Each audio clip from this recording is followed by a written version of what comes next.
도연이 일찍 귀가해 거실 문을 열자 준호가 휠체어에서 흐느끼고 있었다. 하지마. 제발 그만해. 준호의 떨리는 목소리 앞에 수지가 돈봉투를 들고 서 있었다. 수지 씨, 지금 뭘 하고 있는 건가? 도연의 차가운 질문에 공기가 얼어붙었다. 수지의 얼굴이 순간 창백해졌고 준호는 아버지를 보자 더욱 격렬하게 울기 시작했다. 믿었던 간병인의 두 얼굴 앞에서 도연의 세계가 흔들리기 시작했다. 오늘 사연 시작하기 전에 무료 버튼인 구독과 좋아요를 눌러주세요. 그러면 여러분들에게 복이 찾아올 거예요. 서울 강남 한복점에 자리한 저택은 아침 햇살을 받으며 고요했습니다. 높게 솟은 대문과 잘 다듬어진 정원, 그리고 3층 규모의 웅장한 건물이 세월의 흔적과 함께 위엄을 자랑하고 있었어요. 이른 아침부터 정원사가 나와 낙엽을 쓸고 있는 모습이 평화로워 보였지만 그 고요함 속에는 무언가 무거운 침묵이 깔려 있었습니다. 김도연은 3층 침실 창가에 서서 그 모습을 내려다보고 있었어요. 78배 나이에도 여전히 꼿꼿한 어깨를 유지하고 있었지만 깊게 패인 이마의 주름과 손등의 도단한 검버섯들은 세월의 무게를 고스란히 보여주고 있었습니다. 회색 실크 잠옷 차림의 그는 매일 아침 이 자리에 서서 하루를 시작하곤 했어요. 전직 무역상으로 평생을 바쳐 일군 재산은 상당했습니다. 이 저택뿐만 아니라 강남 일대의 상가 건물 몇 채, 그리고 여러 금융 상품들까지 경제적으로는 넉넉한 노후를 보내고 있었죠. 하지만 그의 마음속에는 늘 한 가지 무거운 짐이 자리하고 있었어요. 바로 아들 준호에 대한 죄책감이었습니다. 창밖 정원을 바라보며 도연은 깊은 한숨을 내쉬었어요. 계절은 가을로 접어들고 있었고 단풍잎들이 하나둘 떨어지는 모습이 그의 마음과 묘하게 닮아 있었습니다. 떨어지는 잎사귀를 보며 그는 문득 아내 미영이를 떠올렸어요. 15년 전 너무 일찍 세상을 떠난 아내의 마지막 말이 아직도 귓가에 맴돌았습니다. 여보, 준호를 부탁해요. 그 아이는 우리가 생각하는 것보다 훨씬 섬세하고 여린 아이예요. 그때는 그저 아내의 당부 정도로 생각했었는데 이제야 그 말의 무게를 실감하고 있었어요. 하지만 이미 너무 늦었다는 생각이 들었습니다. 아버지, 아침 드세요. 복도 끝에서 들려오는 목소리에 도연은 천천히 고개를 돌렸습니다. 한수지가 은제 트레이에 차를 올린 채 조심스럽게 다가오고 있었어요. 35살의 수지는 단정한 회색 블라우스에 검은색 바지를 입고 있었는데 언제나 깔끔한 차림새를 유지했습니다. 수지는 경제적 어려움과 이혼의 상처를 안고 살아가는 여인이었어요. 전 남편의 사업 실패로 빚더미에 앉았고 결국 이혼까지 하게 되었죠. 어린 딸 하나를 키우며 생계를 위해 이곳 간병인으로 온 지 벌써 석 달이 넘었습니다. 처음에는 단순히 돈벌이로 시작했지만 이제는 이 집의 리듬에 완전히 적응한 상태였어요. 고맙습니다, 수지 씨. 준호는 어떤가요? 도연의 목소리에는 늘 그랬듯 조심스러움이 묻어났습니다. 아들의 안부를 묻는 것조차 어색했어요. 아버지로서 당연히 해야 할 일인데도 말입니다. 어젯밤에 잠을 잘 못 주무셨는데요. 새벽 4시쯤 깨어나서 한참을 뒤척이시더라고요. 지금은 깊이 주무시고 계십니다. 수지의 대답은 늘 정확했습니다. 준호의 상태를 세밀하게 관찰하고 있었고 필요한 정보만 간결하게 전달했어요. 하지만 그녀의 눈빛 어딘가에는 고단함이 서려 있었습니다. 밤낮으로 환자를 돌보는 일이 쉽지 않다는 것을 도연도 알고 있었어요. 도연의 얼굴에 그림자가 스쳤습니다. 46살의 아들 준호는 태어날 때부터 하반신 마비 장애를 가지고 있었어요. 의사들은 선천적인 척추 기형이라고 했지만 도연은 늘 자신의 탓이라고 생각했습니다. 임신 중 아내가 스트레스를 많이 받았던 것도 그가 사업에만 몰두하느라 제대로 돌보지 못했기 때문이라고 여겼거든요. 휠체어 없이는 이동할 수 없는 준호였지만 그것보다 더 아픈 건 아버지와의 관계였습니다. 도연은 평생을 사업에만 매진했고 아들의 양육은 대부분 아내에게 맡겨두었어요. 그러다 아내가 세상을 떠나고 나서야 아들과 어떻게 소통해야 할지 모르는 자신을 발견했습니다. 돈으로는 다 해줄 수 있다고 믿었지. 최고의 의사, 최고의 재활치료, 최고의 시설들. 하지만 아비 노릇 하나는 제대로 못했구나. 도연은 속으로 중얼거리며 천천히 계단을 내려왔습니다. 대리석으로 만든 계단은 차갑고 단단했지만 그의 발걸음은 무겁기만 했어요. 벽면에 걸린 가족 사진들이 그를 내려다보고 있었습니다. 준호가 어렸을 때 찍은 사진, 아내와 함께 찍은 사진들. 그 모든 사진 속에서 도연은 늘 딱딱하게 굳은 표정을 짓고 있었어요. 1층 거실은 넓고 밝았습니다. 큰 창문으로 들어오는 자연광이 고급스러운 가구들을 비추고 있었지만 어딘가 쓸쓸한 기운이 감돌았어요. 가죽 소파와 앤티크 테이블, 벽면에 유명 작가들 그림까지 모든 것이 완벽했지만 온기는 없었습니다. 크림색 대리석 식탁도 6명이 앉을 수 있을 만큼 컸지만 정작 식사할 때는 도연 혼자인 경우가 대부분이었어요. 준호는 방에서 식사하는 것을 선호했고 수지는 늘 자신은 나중에 먹겠다며 자리를 피했거든요.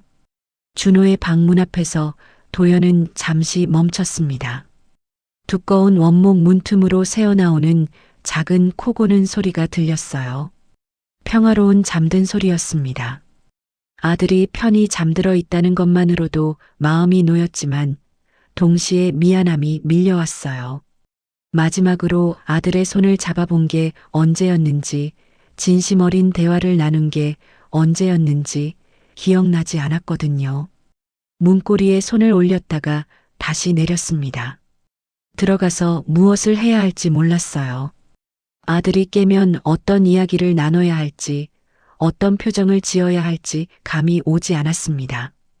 그저 돈으로 해결할 수 있는 문제가 아니라는 것만큼은 분명했어요. 도연 씨, 아침 식사 준비됐습니다. 수지의 목소리가 뒤에서 들려왔어요. 그녀는 늘 이렇게 조용히 다가와 필요한 일들을 척척 해냈습니다. 발소리조차 내지 않고 움직이는 그녀의 모습이 때로는 유령 같다는 생각이 들기도 했어요. 식당으로 향하며 도연은 수지를 돌아봤습니다. 그녀의 뒷모습은 언제나 의젓했어요. 어깨를 꼿꼿이 세우고 흐트러짐 없는 자세로 걸어가는 모습이 마치 군인 같았습니다. 하지만 가끔 그녀의 옆모습을 볼 때면 깊은 피로와 슬픔이 느껴지곤 했어요. 식탁에는 정갈한 한식이 차려져 있었습니다. 된장찌개에서 나는 구수한 냄새, 적당히 익은 배추김치, 고등어구이와 시금치나물까지 모든 것이 정성스럽게 준비되어 있었어요. 수지의 요리 솜씨는 뛰어났습니다. 아내가 해주던 음식과는 다르지만 나름대로 정성이 느껴졌어요. 수지 씨도 함께 드시죠. 도연은 늘 그렇게 권했지만 수지의 대답은 정해져 있었습니다.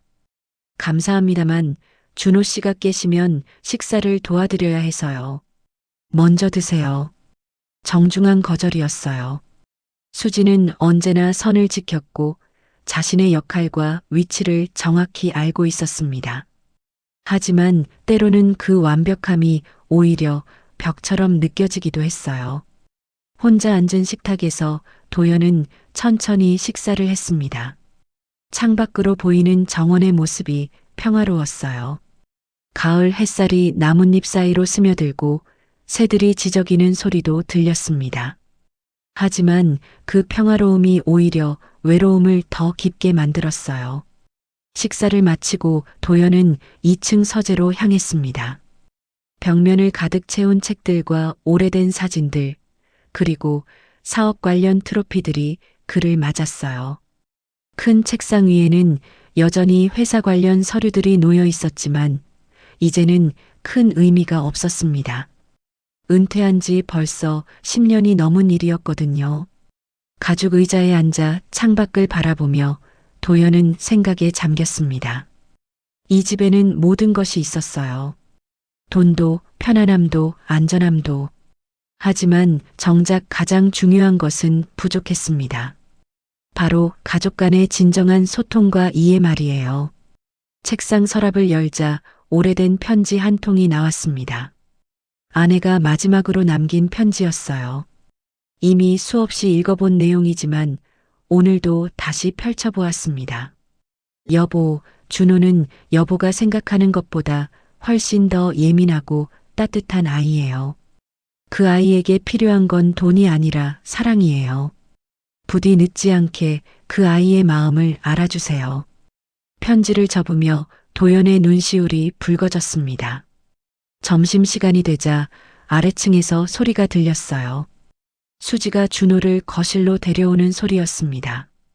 도연은 서재 문을 열고 내려다보았어요. 휠체어에 앉은 준호가 수지와 조용히 대화하고 있었습니다. 그 모습이 자연스러워 보였어요. 1층으로 내려가자 준호가 아버지를 보고 살짝 긴장한 표정을 지었습니다. 아버지와 눈을 제대로 마주치지도 못하고 고개를 숙였어요. 준호야, 잘 잤니? 몸은 좀 어떻고? 네, 괜찮습니다, 아버지. 짧고 어색한 대화였습니다. 더 이상 할 말이 없었어요. 도연은 아들과 어떻게 대화해야 할지 몰랐고 준호도 아버지 앞에서는 움츠러들기만 했습니다. 그 사이에서 수지가 조용히 지켜보고 있었어요. 오후가 되자 도연은 외출 준비를 했습니다. 오랜 사업 동료들과의 정기 모임이 있었거든요. 네이비 정장을 입고 넥타이를 매며 거울을 바라보는 자신의 모습이 어딘가 공허해 보였어요. 현관에서 구두를 신으며 뒤돌아보니 수지가 준호와 함께 거실에서 무언가 이야기하고 있었습니다. 준호의 얼굴에 작은 미소가 떠올랐어요. 아버지 앞에서는 절대 보여주지 않던 편안한 표정이었습니다.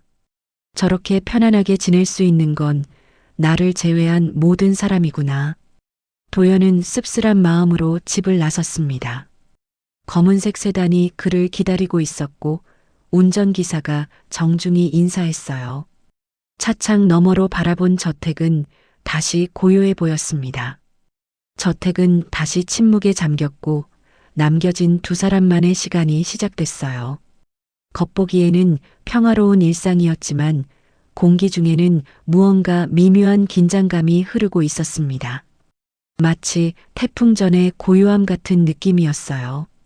해가 서쪽으로 기울어가고 있었고 저택의 그림자는 점점 길어져 갔습니다. 저녁 8시 도연은 예정보다 일찍 집으로 돌아왔습니다. 평소라면 동료들과 늦은 시간까지 술자리를 이어갔겠지만 오늘은 왠지 집이 걱정됐어요. 아니, 정확히는 아들이 걱정됐습니다. 수지가 아침에 말했던 준호의 불면증이 마음에 걸렸거든요. 현관 대문을 열며 도연은 평소보다 조용히 들어갔습니다. 1층 현관홀은 어둠에 잠겨 있었고 거실에서만 희미한 불빛이 새어나오고 있었어요. 구두를 벗으며 귀를 기울이니 거실에서 작은 목소리들이 들려왔습니다. 아직 안 잤나 보네. 도연은 발소리를 죽이며 거실 쪽으로 다가갔어요. 복도 모퉁이에서 살짝 고개를 내밀어 거실을 들여다보는 순간 그는 믿을 수 없는 광경을 목격했습니다. 준호가 휠체어에 앉아 흐느끼고 있었어요. 어깨가 작게 떨리며 손으로 얼굴을 가리고 있었는데 눈물이 손가락 사이로 떨어지고 있었습니다. 하지 마. 제발 그만해. 준호의 목소리는 떨리고 있었어요. 간절함과 두려움이 섞인 목소리였습니다. 46살 성인 남자의 목소리라고는 믿기 어려울 정도로 어린아이처럼 들렸어요. 그리고 그 앞에 수지가 서 있었습니다. 한 손에는 두툼한 돈봉투를 들고 있었고 다른 한 손으로는 준호의 어깨를 붙잡고 있었어요. 그녀의 표정은 평소와 달랐습니다. 차분하고 온화했던 모습은 온데간데였고 뭔가 강압적인 분위기가 감돌았어요. 준호 씨, 이건 당신을 위한 일이에요. 당신도 알고 있잖아요. 진실은 언젠가 밝혀져야 한다는 걸. 수지의 목소리는 낮고 단호했습니다. 평소 준호를 대할 때의 부드러운 톤과는 완전히 달랐어요. 마치 다른 사람인 것처럼 느껴졌습니다. 아니에요. 아버지한테는 말할 수 없어요. 제발, 이 돈으로 당신은 자유로워질 수 있어요. 더 이상 이 집에 갇혀 있을 필요도 없고, 수지가 돈봉투를 준호의 무릎 위에 올려놓았습니다. 준호는 그것을 보고 더욱 심하게 울기 시작했어요. 마치 무슨 끔찍한 일을 강요당하는 것처럼 보였습니다. 도연은 숨이 막혔습니다. 자신이 보고 있는 것이 현실인지 의심스러웠어요. 믿었던 간병인이 자신의 아들을 협박하고 있다는 사실이 받아들여지지 않았습니다. 수지 씨, 도연의 목소리가 거실에 울려 퍼졌습니다. 그 순간 수지와 준호 모두 얼어붙었어요. 수지는 재빨리 돈봉투를 숨겼고 준호는 더욱 격렬하게 흐느끼기 시작했습니다. 지금 뭘 하고 있는 건가요? 도연이 거실로 들어서자 공기가 얼어붙었습니다. 수지의 얼굴이 순식간에 창백해졌고 준호는 아버지를 보자 더욱 위축된 모습을 보였어요. 아, 도연 씨. 일찍 오셨네요. 수지가 어색하게 웃으며 인사했습니다. 평소의 자연스러운 모습과는 거리가 멀었어요. 손은 등 뒤로 숨기고 있었고 시선은 이리저리 흔들렸습니다. 준호가 왜 우는 거죠? 그리고 손에 든 건 뭡니까? 도연의 목소리는 차갑게 가라앉았습니다. 평생 사업을 해온 그였기에 상대방의 거짓말을 알아차리는 능력이 있었어요. 지금 수지가 뭔가를 숨기고 있다는 것은 분명했습니다. 아무것도 아닙니다. 준호 씨가 약간 컨디션이 안 좋아서. 아버지. 준호가 떨리는 목소리로 아버지를 불렀습니다. 그의 눈은 빨갛게 부어 있었고 온몸이 떨리고 있었어요. 무언가 말하고 싶어 하는 것 같았지만 수지를 힐끔힐끔 쳐다보며 머뭇거렸습니다. 준호야, 무슨 일이야? 왜 우는 거냐? 도연이 아들에게 다가가려는 순간 수지가 재빨리 중간에 끼어들었습니다. 준호 씨가 요즘 밤에 잠을 못 주무시다 보니 감정 기복이 심해서요. 제가 진정시키려고 했는데 진정시키려고 돈봉투를 들고 있었다는 말인가요? 도연의 날카로운 질문에 수지는 당황했습니다. 그녀는 잠시 말문이 막혔다가 급하게 변명했어요. 아, 이건 준호 씨 용돈입니다. 개인적으로 필요한 게 있으시다고 해서. 용돈을 주는데 왜 준호가 울어야 하죠? 그리고 제가 매월 충분히 드리고 있는데 별도로 용돈이 왜 필요합니까? 도연의 추궁이 계속되자 수지의 얼굴은 더욱 창백해졌습니다. 그녀는 평정을 되찾으려 애썼지만 이미 들켜버린 상황이었어요. 준호는 아버지와 수지 사이에서 어쩔 줄 몰라 했습니다. 자꾸만 수지의 눈치를 보면서도 아버지에게 뭔가 말하고 싶어 하는 모습이었어요. 아버지, 저는 준호 씨 피곤하시니까 방에서 쉬시는 게 좋겠어요. 수지가 재빨리 준호의 말을 가로막았습니다. 그리고는 휠체어를 밀어 준호를 방으로 데려가려 했어요. 잠깐, 도연의 목소리가 그들을 멈춰 세웠습니다. 수지 씨, 준호와 제가 대화할 시간을 가져야겠습니다. 오늘은 여기서 마무리하시고 내일 이야기하죠. 하지만 준호 씨 돌봄을. 괜찮습니다. 하룻밤 정도는 제가 돌볼 수 있어요. 도연의 단호한 말에 수지는 더 이상 버틸 수 없었습니다. 그녀는 어색하게 웃으며 고개를 끄덕였어요. 그럼 내일 뵙겠습니다. 수지가 방으로 물러가자 거실에는 아버지와 아들만 남았습니다. 도연은 소파에 앉아 준호를 바라봤어요. 준호는 여전히 눈물을 흘리고 있었고 손으로 얼굴을 가리고 있었습니다. 준호야, 이제 우리끼리니까 솔직히 말해봐. 수지 씨가 뭘 한 거야? 아버지, 저는 준호가 말을 시작하려다가 다시 멈췄습니다. 뭔가 깊은 고민에 빠진 것 같았어요. 말하고 싶지만 할 수 없는 무언가가 있는 것처럼 보였습니다. 괜찮다.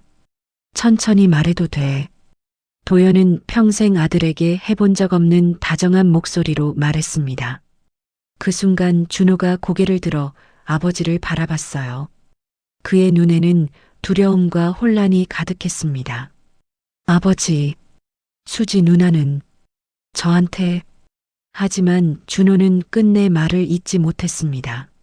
무언가 큰 비밀을 안고 있는 것 같았지만 그것을 말하기에는 너무 큰 부담을 느끼고 있었어요. 그날 밤 도연은 잠들 수 없었습니다. 오늘 본 장면이 계속 머릿속을 맴돌았어요. 수지의 변한 모습, 준호의 눈물, 그리고 숨겨진 돈봉투. 모든 것이 의문투성이었습니다. 창밖으로 보이는 어두운 정원이 평소보다 더 음침하게 느껴졌어요. 이 고요한 저택에 균열이 생기기 시작한 것입니다. 그날 밤 이후 저택의 분위기는 완전히 바뀌었습니다. 도연은 수지를 바라보는 시선이 달라졌고 수지 역시 평소의 자연스러운 모습을 잃어버렸어요. 서로를 의식하며 어색한 기류가 흐르기 시작했습니다. 아침 식사 시간 수지는 평소보다 더 조심스럽게 행동했습니다. 도연의 눈치를 살피며 말수도 현저히 줄었어요. 예전에는 준호의 상태나 하루 일정에 대해 자연스럽게 대화했는데 이제는 필요한 말만 간략하게 주고받았습니다. 준호는 어떤가요? 네, 잘 주무셨습니다. 오늘 재활치료 일정은? 오후 2시에 물리치료사 선생님이 오십니다. 건조하고 공식적인 대화만 오갔어요. 마치 처음 만난 사이처럼 어색했습니다. 도연은 아들의 상태를 더 자세히 관찰하기 시작했습니다. 그동안 수지에게만 맡겨두었던 돌봄에 직접 관여하려 했어요. 준호의 식사 시간에도 함께 있으려 노력했고 밤에는 아들 방 근처에서 머물렀습니다.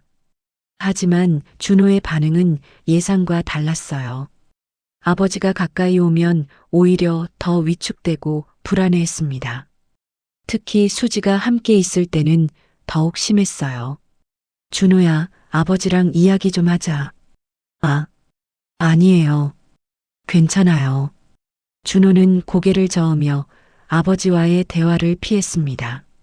그럴 때마다 수지를 힐끔힐끔 쳐다보는 모습이 도연의 눈에 띄었어요. 마치 수지의 허락을 구하는 것 같았습니다. 며칠이 지나자 도연의 의심은 확신으로 바뀌었습니다. 분명 수지가 아들에게 무언가를 강요하고 있다는 생각이 들었어요. 그날 밤 본 돈봉투의 정체도 궁금했고 준호가 왜 그렇게 두려워하는지 알고 싶었습니다. 도연은 조용히 수지의 행동을 관찰하기 시작했어요. 그녀가 언제 어디서 무엇을 하는지, 준호와 어떤 대화를 나누는지 귀를 기울였습니다. 하지만 수지도 눈치가 빠른 여자였어요. 도연이 지켜보고 있다는 것을 알고는 더욱 조심스럽게 행동했습니다. 일주일째 되는 날, 도연은 결심했습니다. 전자상가에 나가서 소형 CCTV를 구입해온 것이에요. 수지가 외출한 사이 준호의 방과 거실 곳곳에 몰래 설치했습니다. 아버지, 뭐 하세요? 준호가 아버지의 수상한 행동을 발견했습니다. 도연은 당황하며 변명했어요. 이건 집 보안을 위해서야. 요즘 도둑이 많다고 하더라. 그런데 왜 제 방에도 모든 방에 다 설치하는 거야. 걱정 마. 준호는 의아한 표정을 지었지만 더 이상 묻지 않았습니다. 하지만 그의 얼굴에는 불안함이 스쳐 지나갔어요. 며칠 후 도연은 은행에서 이상한 사실을 발견했습니다. 준호의 계좌에서 정기적으로 큰 금액이 빠져나가고 있었던 것이에요. 준호는 거동이 불편해서 직접 은행에 갈 수도 없는데 어떻게 이런 일이 가능한지 의문이었습니다. 준호야, 최근에 큰 돈 쓸 일이 있었니? 아니요. 별로 쓸 일이 없는데요. 그럼 이 출금 내역은 뭐지? 도연이 은행 명세서를 보여주자 준호의 얼굴이 하얗게 질렸습니다. 그리고 재빨리 시선을 돌려 수지를 찾았어요. 저는 모르겠어요. 준호의 목소리가 떨렸습니다. 분명 무언가 알고 있지만 말하지 못하는 상황이었어요. 도연은 은행에 직접 가서 출금 내역을 자세히 조사했습니다. 놀랍게도 모든 출금이 수지의 계좌로 이체되고 있었어요. 간병비 외에 추가로 매달 상당한 금액이 수지에게 전달되고 있었던 것입니다. 이게 무슨 일이지? 수지가 준호의 돈을 빼돌리고 있는 건가? 도연의 마음속에 분노가 치솟았습니다. 믿고 맡겼던 간병인이 장애를 가진 아들을 이용해서 돈을 빼돌리고 있다는 생각이 들었어요. 그날 저녁 도연은 수지를 서재로 불렀습니다. 긴장한 표정의 수지가 조심스럽게 들어왔어요. 앉으세요. 도연의 목소리는 차갑고 단호했습니다. 수지는 의자 끝에 조심스럽게 앉았어요. 수지 씨, 내가 간병비로 충분히 주고 있는데 추가로 나가는 돈은 뭡니까? 도연이 은행 명세서를 책상 위에 내려놓았습니다. 수지의 얼굴이 순간 창백해졌어요. 이건 설명드리기 어려운 일입니다. 설명하기 어렵다고요? 내 아들의 계좌에서 당신 계좌로 돈이 빠져나가고 있는데 설명할 수 없다는 게 말이 됩니까? 도연의 목소리가 점점 높아졌습니다. 수지는 고개를 숙이고 아무 말도 하지 않았어요. 답하세요. 준호를 협박해서 돈을 빼돌리고 있는 거 아닙니까? 아닙니다. 그런 게 아니에요.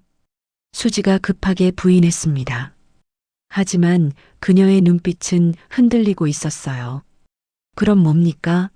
준호가 자발적으로 당신에게 돈을 주고 있다는 말입니까? 저는 말씀드릴 수 없습니다. 수지의 목소리가 떨렸습니다. 무언가 큰 비밀을 숨기고 있다는 것이 분명했어요. 한편 준호는 날이 갈수록 불안정해지고 있었습니다.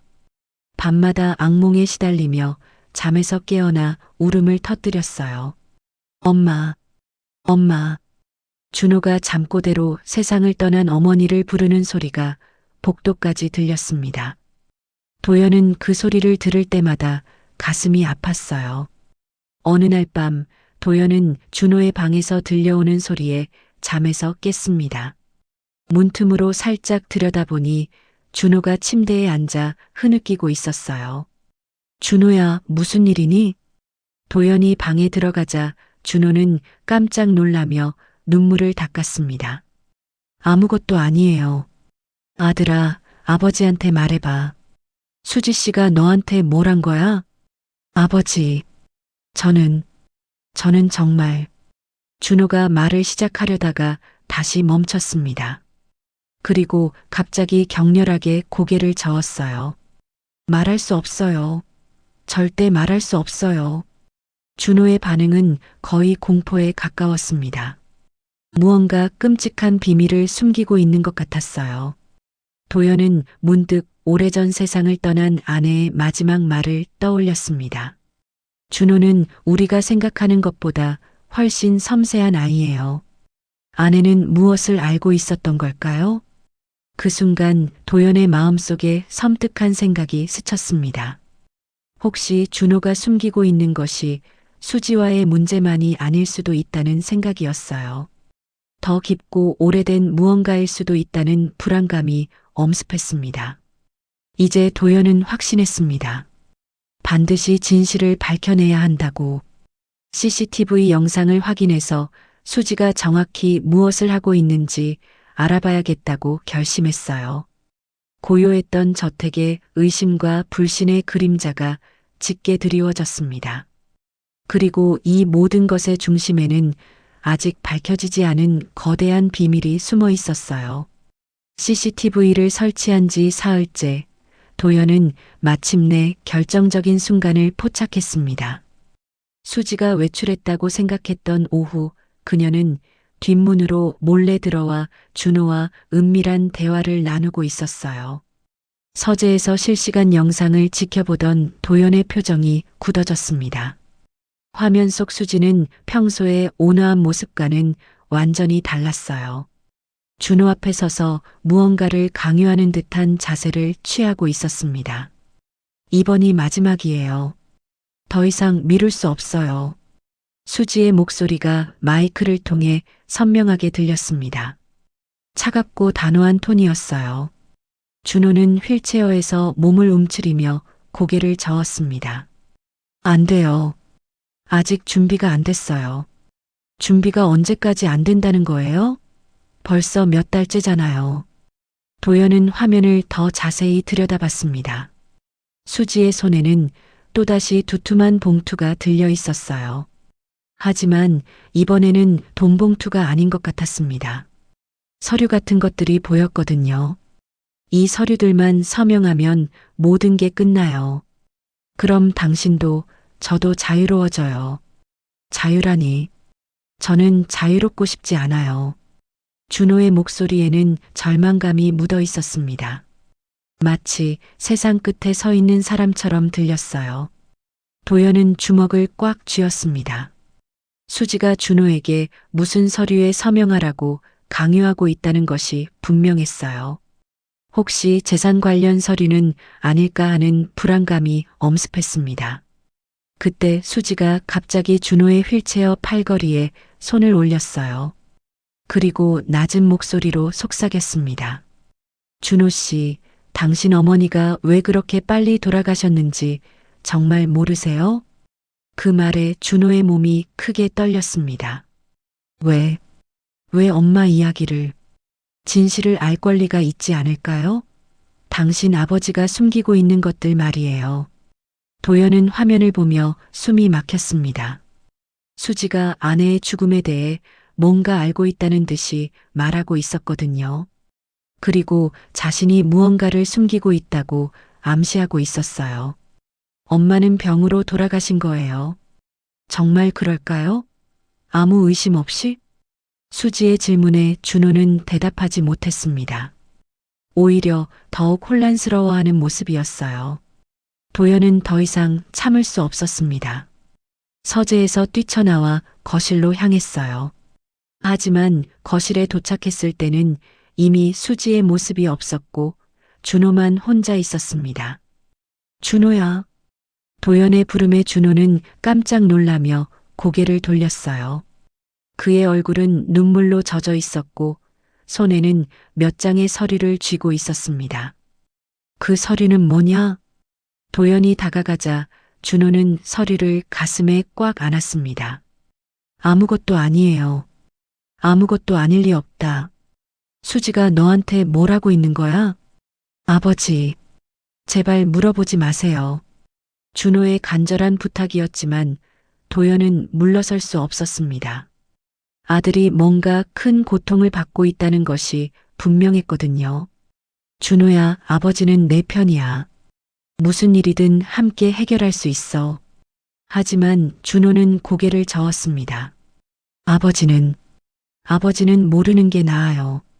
그날 저녁 도연은 수지를 정면으로 추궁했습니다. 더 이상 둘러댈 수 없는 상황이었어요. 수지 씨, 준호한테 무슨 서류에 서명하라고 하는 겁니까? 수지의 얼굴이 굳어졌습니다. 무슨 말씀이신지. CCTV에 다 찍혔어요. 그리고 아내 이야기는 왜 꺼내는 겁니까? 수지는 잠시 당황한 기색을 보이더니 곧 차분해졌습니다. 오히려 당당한 모습이었어요. 도연 씨, 진실이 무서우신 건가요? 뭐라고요? 준호 씨는 알 권리가 있어요. 자신의 어머니에게 무슨 일이 있었는지, 아버지가 무엇을 숨기고 있는지, 도연은 수지의 말에 충격을 받았습니다. 마치 자신이 뭔가 큰 잘못을 저지른 것처럼 몰아가고 있었거든요. 내가 뭘 숨겼다는 겁니까? 그건 직접 말씀하시는 게 좋겠어요. 수지가 의미심장한 미소를 지었습니다. 그 미소에는 확신과 복수심 같은 것이 담겨 있었어요.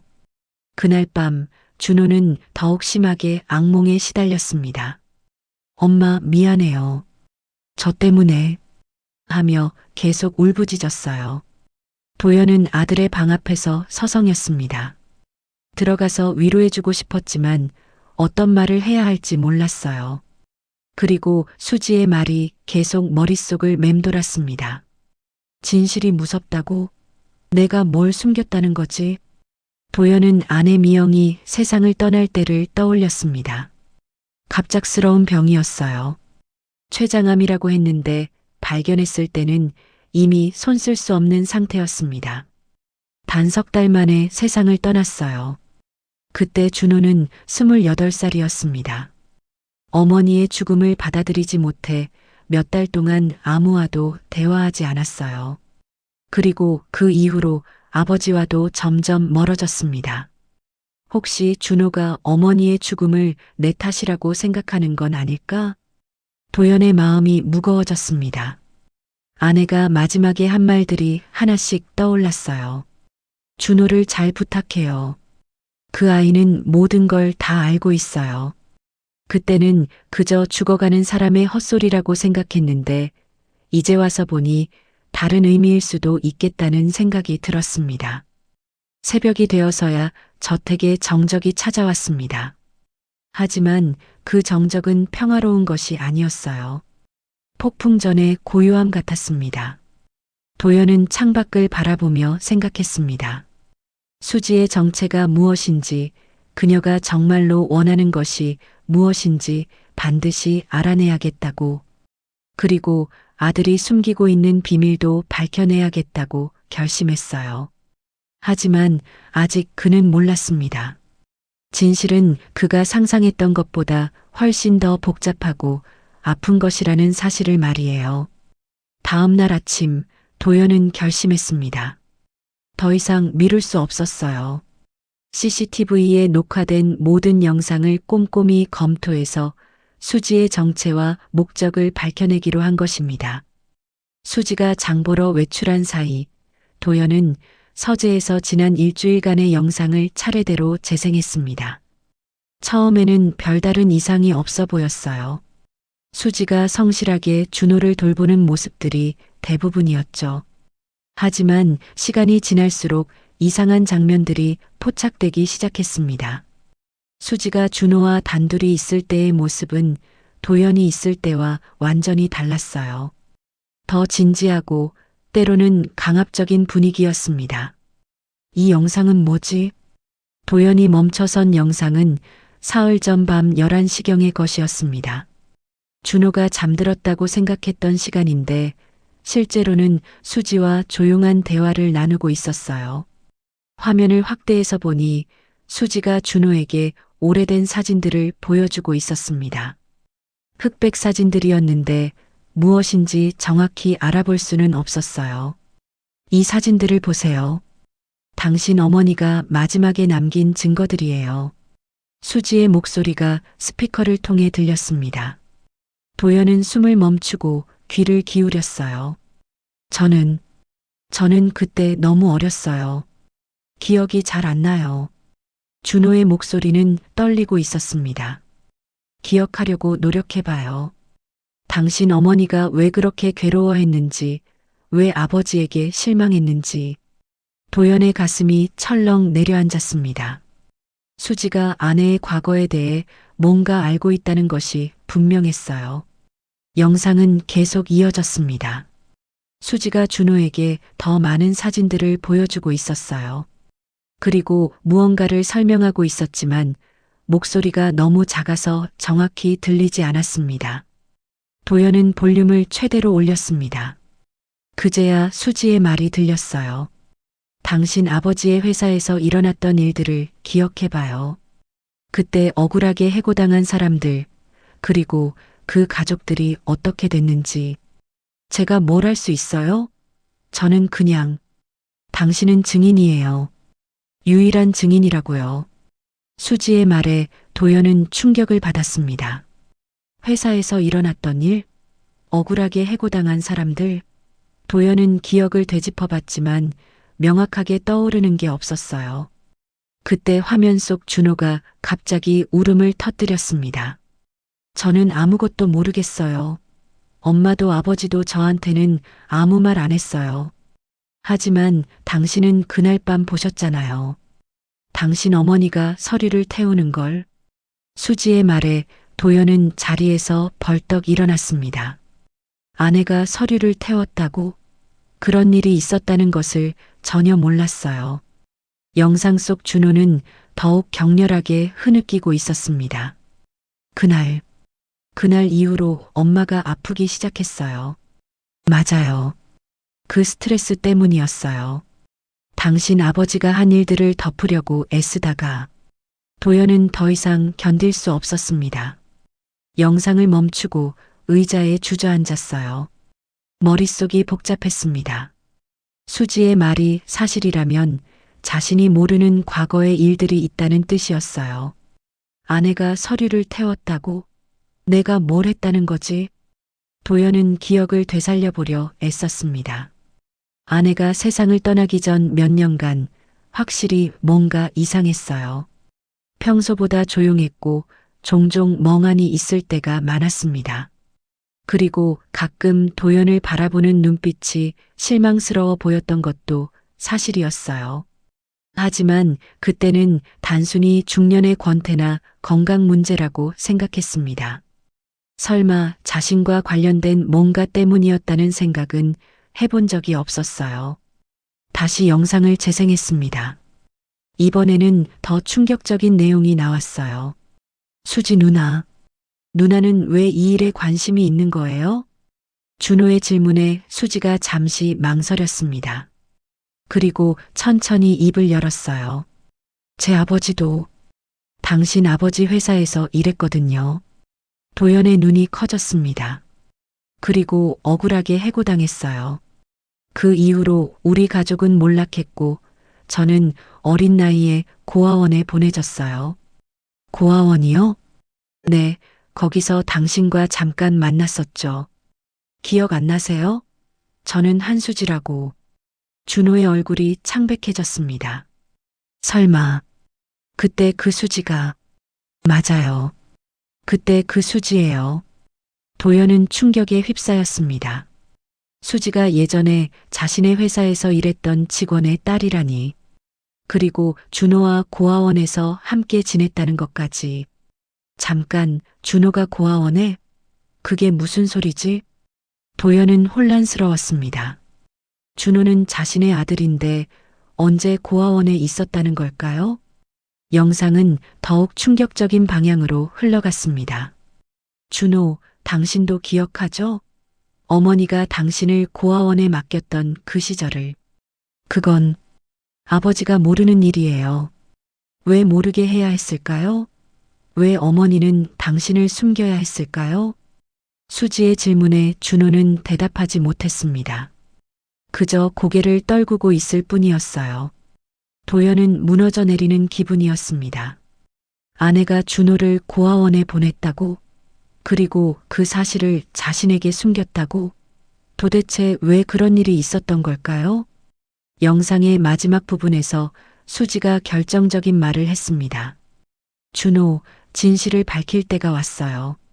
당신 어머니가 왜 그렇게 빨리 세상을 떠났는지, 당신 아버지가 얼마나 많은 사람들을 해쳤는지 세상에 알려야 해요. 하지만 저는 당신이 증언하면 돼요. 그 시절 무슨 일이 있었는지, 어머니가 얼마나 괴로워했는지. 도연은 영상을 끄고 주저앉았습니다.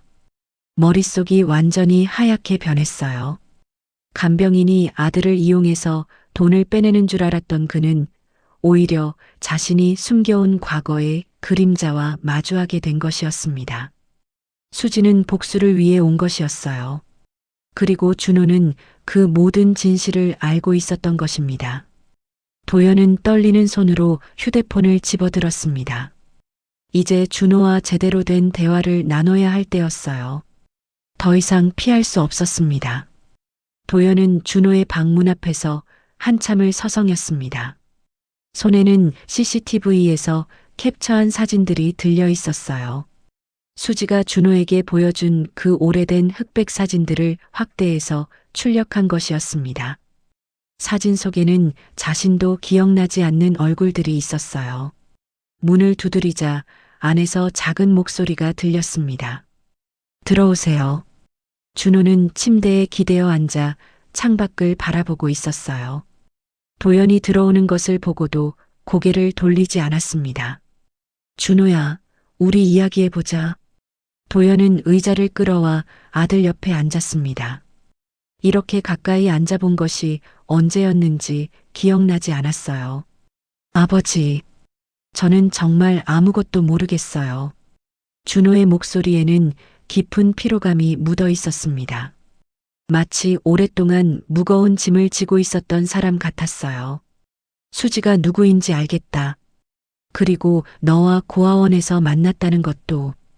도연의 말에 준호의 몸이 움찔했습니다. 드디어 아버지가 모든 것을 알게 된 것이었어요. 아버지는 정말 모르셨던 거예요?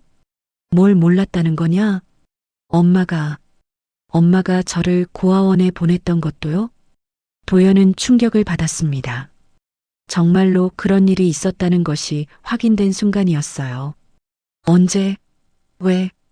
제가 8살 때였어요. 3달 동안이었는데. 준호가 천천히 입을 열기 시작했습니다. 오랫동안 숨겨왔던 기억들이 쏟아져 나왔어요. 엄마가 갑자기 저를 데리고 어디론가 갔어요. 그리고 큰 건물 앞에서 저를 내려놓고는 잠깐만 기다리라고 했어요. 준호의 목소리가 떨렸습니다. 8살 아이의 기억이 아직도 생생했던 것이죠. 하지만 엄마는 돌아오지 않았어요. 그곳이 고아원이라는 걸 나중에야 알았죠. 도연은 아무 말도 할 수 없었습니다. 아내가 왜 그런 일을 했는지 전혀 이해할 수 없었어요. 거기서 수지를 만났어요. 수지도 갓 들어온 아이였는데 저보다 1살 많았죠. 둘 다 가족을 잃은 아이들이라고 생각했어요. 그럼 수지의 아버지가 내 회사에서 일했다는 것도 그때 알았다는 거냐? 아니요. 그건 최근에 알았어요. 수지가 이 집에 와서 말해줬거든요. 준호는 손으로 눈을 비비며 계속 말했습니다. 3달 후에 엄마가 다시 저를 데리러 왔어요. 그때 엄마는 많이 야위어 있었고 자꾸 우셨어요. 어머니가 뭐라고 하셨지? 아무 설명도 안 해주셨어요. 그냥 이제 집에 가자고만 하셨죠. 그리고 아버지한테는 절대 말하면 안 된다고 하셨어요. 도연의 가슴이 아팠습니다. 아내가 혼자서 얼마나 큰 고민을 했을까 생각하니 마음이 무너져 내렸어요. 수지는 왜 다시 나타난 거지? 처음에는 우연이라고 생각했어요. 간병인 소개소에서 연락이 와서 만났는데 알고 보니 그때 그 수지였던 거죠. 준호가 창밖을 바라보며 말했습니다. 하지만 우연이 아니었어요. 수지는 처음부터 모든 걸 알고 왔던 거예요. 무엇을 알고? 아버지 회사에서 일어났던 일들. 그리고 그 때문에 얼마나 많은 가족들이 피해를 받는지. 도연은 고개를 저었습니다. 나는 정말 모르겠다. 내가 뭘 잘못했다는 거냐? 준호가 처음으로 아버지를 똑바로 바라봤습니다. 그의 눈에는 오랫동안 쌓인 서운함이 담겨 있었어요. 아버지는 정말 모르세요? 부정 입찰, 뇌물, 직원들 부당해고. 그런 일들이 있었다고 해도 나 혼자 결정한 게 아니야. 회사 전체의 결정이었고. 하지만 아버지가 대표였잖아요. 준호의 목소리가 처음으로 높아졌습니다. 지금까지 억눌러왔던 감정이 폭발한 것이었어요. 수지 아버지는 그 일을 고발하려고 했어요. 하지만 오히려 해고당했죠. 그리고 다른 회사에도 취직할 수 없게 되었고요. 도연은 점점 기억이 돌아오기 시작했습니다.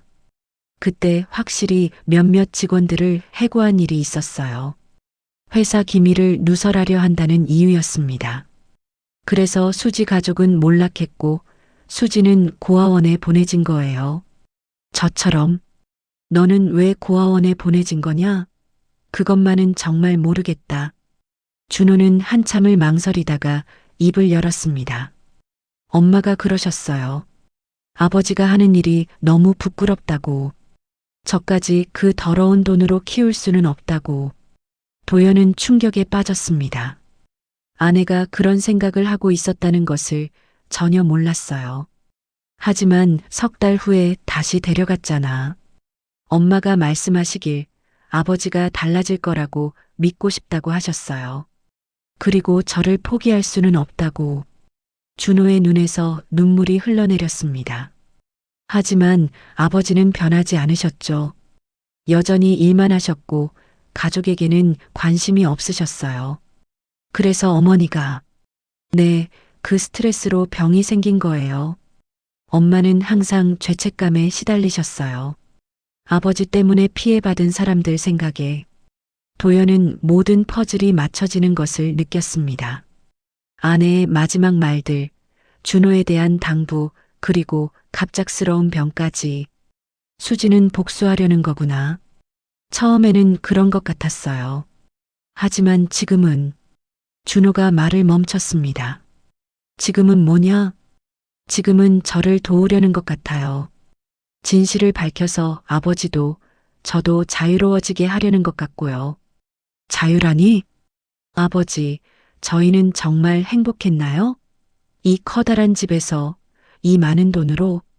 준호의 질문에 도연은 대답할 수 없었습니다. 수지가 말하더라고요.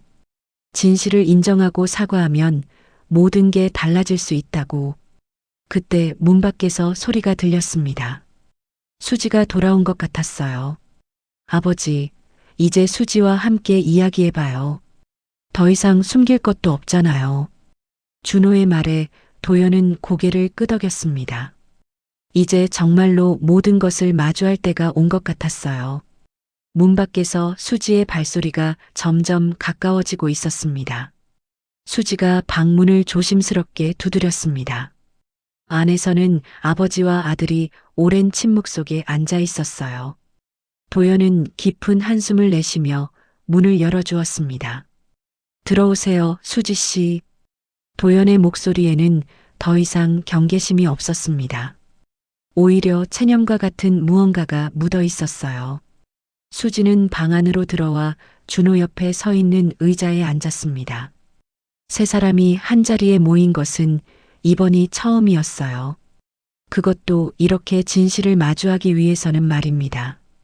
수지 씨, 이제 모든 걸 알겠습니다. 당신이 누구인지, 왜 여기 왔는지. 도연이 먼저 입을 열었습니다. 수지는 조용히 고개를 끄덕였어요. 처음에는 정말 복수하려고 왔어요. 아버지를 망하게 하고 모든 걸 빼앗으려고 했죠. 수지의 고백은 담담했습니다. 더 이상 숨길 것이 없다는 듯이 말했어요. 하지만 준호를 다시 만나고 이 집에서 지내면서 마음이 바뀌었어요. 뭐가 바뀌었다는 거요? 복수로는 아무것도 해결되지 않는다는 걸 깨달았어요. 오히려 준호만 더 아프게 할 뿐이라는 것도. 수지가 준호를 바라봤습니다. 준호는 여전히 고개를 숙이고 있었어요. 준호는 어렸을 때부터 모든 걸 알고 있었어요. 아버지 회사에서 일어난 일들, 어머니가 왜 그렇게 괴로워하셨는지, 그리고 자신이 왜 고아원에 보내졌는지. 도연은 아들을 바라봤습니다. 그 작은 어깨에 얼마나 무거운 짐이 올려져 있었는지 이제야 알 것 같았어요. 준호야. 아버지, 저는 정말 아버지를 원망했어요. 준호가 처음으로 자신의 마음을 털어놓기 시작했습니다. 엄마가 아플 때 제가 계속 물어봤어요. 왜 아픈지, 뭐 때문에 그렇게 슬퍼하시는지. 엄마는 그때 모든 걸 말씀해 주셨어요. 준호의 목소리가 떨렸습니다. 아버지가 얼마나 많은 사람들을 힘들게 했는지, 그 사람들의 가족들이 어떻게 되었는지, 그리고 그 죄책감으로 엄마가 얼마나 괴로워하는지, 도연의 눈에서 눈물이 흘러내렸습니다. 그래서 나를 원망했구나. 네, 그런데 동시에 사랑하기도 했어요. 아버지는 제 아버지니까요. 준호가 고개를 들어 아버지를 바라봤습니다. 그의 눈에는 오랫동안 쌓인 복잡한 감정들이 담겨 있었어요. 하지만 어떻게 말해야 할지 몰랐어요. 아버지는 늘 바쁘셨고 저와 대화하는 것도 어색해 하셨거든요. 도연은 무릎을 꿇고 아들 앞에 앉았습니다. 78배 노인이 46의 아들 앞에 무릎을 꿇은 것이었어요. 준호야, 미안하다. 정말 미안하다. 도연의 목소리가 메었습니다. 아버지가 너무 무능한 아비였구나. 내가 이렇게 아픈 걸 모르고 살았으니. 아버지, 사업에만 정신이 팔려서 돈 버는 것만 중요하다고 생각했어. 가족을 행복하게 해주려면 돈이 많아야 한다고 믿었단다. 도연은 준호의 손을 잡았습니다. 아들의 손이 차갑게 식어 있었어요. 하지만 정작 너희들이 원하는 건 돈이 아니라 사랑이었구나. 아버지의 관심과 시간이었구나. 준호의 눈에서도 눈물이 흘러내렸습니다. 아버지, 저는 그냥 아버지가 자랑스러운 사람이었으면 좋겠었어요. 돈을 많이 버는 사람이 아니라 옳은 일을 하는 사람이었으면 좋겠었어요. 그래, 맞다. 아버지가 틀렸어. 도연이 아들의 두 손을 꽉 잡고 말했습니다. 내가 태어날 때부터 난 두려웠다. 내가 장애가 있다는 것 때문에 너를 제대로 키울 수 있을까 걱정했어. 그래서 더 열심히 돈을 벌려고 했나 보다. 아버지. 하지만 정작 내가 필요한 건 아버지의 따뜻한 마음이었는데 난 그걸 주지 못했구나. 수지는 이 장면을 지켜보며 눈물을 흘렸습니다. 복수를 위해 왔지만 지금은 이 아버지와 아들이 진심으로 화해하기를 바라고 있었어요. 준호야, 이제라도 늦지 않았다면, 아버지가 잘못한 일들을 바로잡을 수 있다면, 어떻게요? 수지 씨 아버지를 비롯해서 내가 피해를 준 모든 사람들에게 사과하겠다. 그리고 보상도 하겠어. 도연이 수지를 바라봤습니다. 수지 씨, 당신 아버지는 지금 어떻게 지내고 계신가요? 돌아가셨어요. 5년 전에. 수지의 대답에 도연은 더욱 가슴이 아팠습니다. 그럼 당신에게라도 제대로 된 사과를 해야겠군요. 도연이 수지 앞에서도 무릎을 꿇었습니다. 수지 씨, 정말 미안합니다. 당신 가족을 그렇게 힘들게 해서. 도연 씨, 당신이 어린 나이에 고아원에 가야 했던 것도 제대로 된 교육을 받지 못한 것도 모두 제 잘못입니다. 수지는 당황했습니다. 복수를 계획할 때는 이런 상황을 상상해 본 적이 없었어요. 일어나세요. 이제 와서 무릎 꿇는다고 달라지는 건 없어요. 하지만 시작은 할 수 있지 않을까요? 뒤늦었지만 제대로 된 사과와 보상을. 도연의 진심 어린 말에 수지도 마음이 움직였습니다. 저는 처음에 정말 미워했어요. 도연 씨뿐만 아니라 준호까지도. 수지가 솔직하게 말했습니다. 왜 준호는 그런 아버지를 둔 채로 편안하게 살고 있는지, 왜 저만 고생해야 하는지. 당연한 마음이었어요. 준호가 수지의 마음을 이해한다고 말했습니다. 하지만 돌보다 보니 알겠더라고요. 준호도 저만큼이나 아파하고 있다는 걸. 수지가 준호를 바라봤습니다. 물질적으로는 풍족했지만 마음은 저보다 더 가난했어요. 아버지의 사랑을 받지 못하는 외로움 때문에. 수지 누나. 그래서 복수보다는 치유가 필요하다고 생각했어요. 우리 모두의 치유가. 세 사람은 서로를 바라보며 오랫동안 침묵했습니다. 수십 년간 쌓인 상처들이 조금씩 아물기 시작하는 것 같았어요. 이제 어떻게 해야 할까요? 준호가 조심스럽게 물었습니다. 함께 새로 시작하는 거야. 진정한 가족으로. 도연의 대답에 수지와 준호가 모두 고개를 끄덕였습니다. 밖으로는 해가 지고 있었지만 방 안에는 따뜻한 빛이 스며들고 있었어요. 한 달이 흘렀습니다. 저택의 분위기는 완전히 달라져 있었어요. 예전에 무거운 침묵 대신 따뜻한 대화 소리가 곳곳에서 들려왔습니다. 도연은 약속대로 모든 것을 실행에 옮겼어요. 먼저 변호사를 통해 과거 자신의 회사에서 부당하게 해고당한 직원들의 명단을 작성했습니다. 그리고 한 명씩 찾아가 진심으로 사과했어요. 정말 죄송합니다. 뒤늦었지만 제대로 된 보상을 해드리고 싶습니다. 처음에는 많은 사람들이 의심의 눈길로 바라봤습니다. 하지만 도연의 진심이 전해지자 하나둘 마음을 열기 시작했어요. 수지의 아버지는 이미 세상을 떠났지만 그의 무덤 앞에서 도연은 오랫동안 무릎 꿇고 사과했습니다. 수지가 옆에서 지켜보며 눈물을 흘렸어요. 아버지, 이제야 진정한 사과를 받으시네요. 수지가 아버지의 묘비에 손을 올리며 속삭였습니다. 가장 큰 변화는 회사 지분의 상당 부분을 사회복지재단에 기부한다고 발표한 것이었어요. 장애인 복지와 고아원 지원에 쓰인다고 했습니다. 기자회견 당일 도연은 준호와 수지와 함께 기자들 앞에 섰습니다. 저는 오랫동안 잘못된 길을 걸어왔습니다. 돈만 쫓다가 정작 소중한 것들을 잃어버렸어요. 도연의 목소리는 떨렸지만 확신에 차 있었습니다. 하지만 이제라도 바로잡으려고 합니다. 제가 저지른 잘못들을 인정하고 피해를 받은 분들에게 진심으로 사과드립니다. 준호는 아버지 옆에서 휠체어에 앉아 있었어요. 예전처럼 위축된 모습이 아니라 당당한 모습이었습니다. 저희 아버지는 늦었지만 용기를 내셨습니다. 저도 아들로서 아버지를 지지합니다. 준호의 말에 기자들이 놀랐어요. 그동안 대중 앞에 거의 나타나지 않았던 준호가 이렇게 당당하게 말하는 모습을 본 것은 처음이었거든요. 수지도 마이크 앞에 섰습니다. 저는 피해자 가족 중 한 명이었습니다. 처음에는 복수를 생각했지만 이제는 용서를 선택했어요. 진정한 변화를 믿기 때문입니다. 기자회견이 끝난 후 세 사람은 함께 저택으로 돌아왔습니다. 집에 도착하자 정원에서 기다리고 있는 사람들이 있었어요. 과거 도연의 회사에서 일했던 직원들과 그 가족들이었습니다. 도연 사장님, 정말 고맙습니다. 한 할아버지가 도연의 손을 잡고 말했습니다. 아닙니다. 제가 더 고맙습니다.